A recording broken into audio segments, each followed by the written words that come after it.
Hi, I'm Suzanne, a Stampin' Up demonstrator in Canada. Welcome to my weekly Monday Makes video on my blog and YouTube channel. The card designs I share today are simple, fun, and easy to recreate.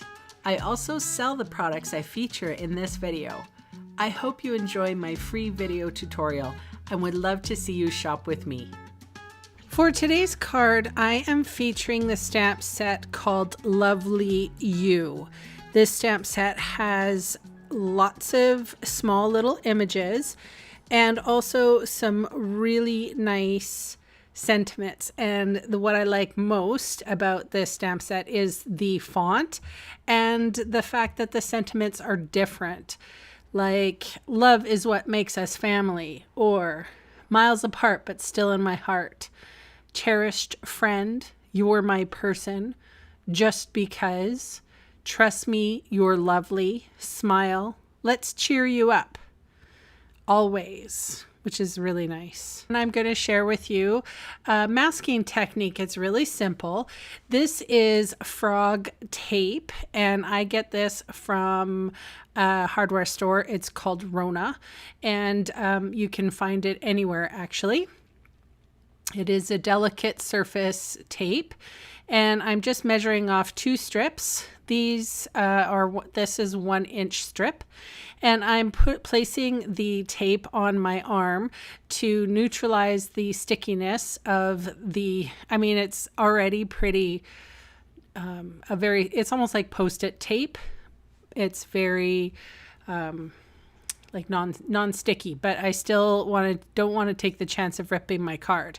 So I am putting about 1.5 inches, I think, on and covering a little strip. So now that I've masked off my area, I am going to use sort of like a selective inking, really. I have used Magenta Madness for the flower bud there and Shaded Spruce for the leaf, and I'm just I can kind of see where I need to place the ink. So it's just a very easy way and very quick way of putting 2 different colors on a stamp. Now, obviously, if you wanted to be more precise, you could use a dauber and daub on the color.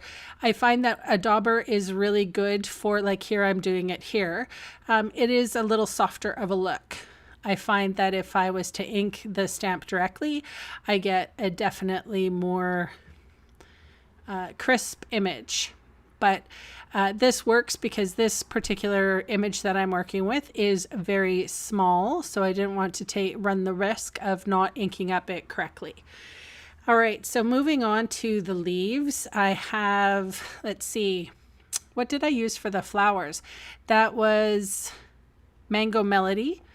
And for the leaves here, I'm using Granny Apple Green, and I'm daubing on the center Shaded Spruce. And I will say this, I did this card a couple of times. The first time I went in with the leaves first, and I actually think it's important to go with the flowers first. I felt like I was overzealous with my leaves and I didn't leave any rooms for the flowers. So there's something to note: if you want the flowers to be the star of the show as opposed to the leaves, then you would want to start off with them first so you get a good impression, and then you build the leaves in afterwards and fill them out afterwards. So you can see I'm doing above the line and below the line. And when I come in with, and this is just a little loose stamp. It's a little flower, and I'm kind of placing it here and there, trying just to add a little bit more color, because sometimes when you're working with leaves, they just get too green.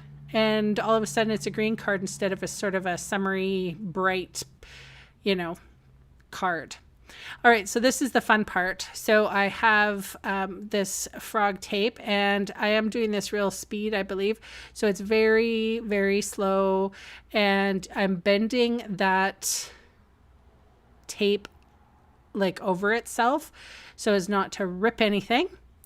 And then I have some Stays on Black ink. You know how much I love that with my sentiments, my red rubber sentiments. And I have, sorry for my head being in the way there, I just stamped down, "Trust me, you're lovely."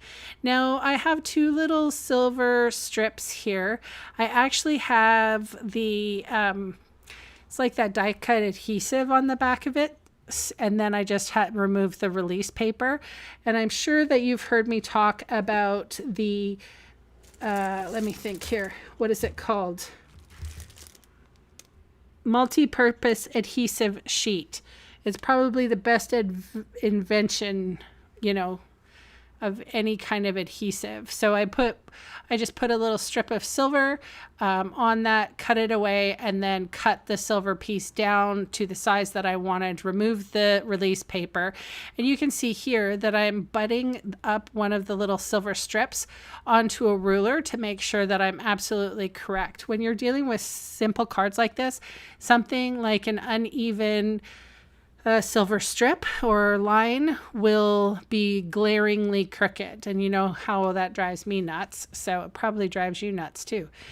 Anyway, I cut off the excess. I'm using my bone folder to crease the edge really well, and I'm going to show you another card that I did, and the only thing that I didn't have was a silver circle to clean up the edges, but this is what a circle would look like, and I just use a little gold ribbon for the bow. Anyway, that is a simple card for Monday. Thank you so much for watching, and I'll see you again soon. Bye for now.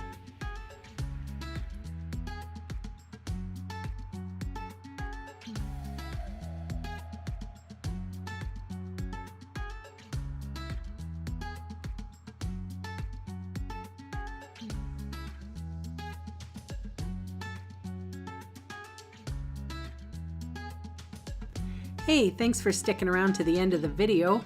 On screen are 2 more videos for inspiration. Click on the maple leaf for my blog, or click on me to subscribe to my channel.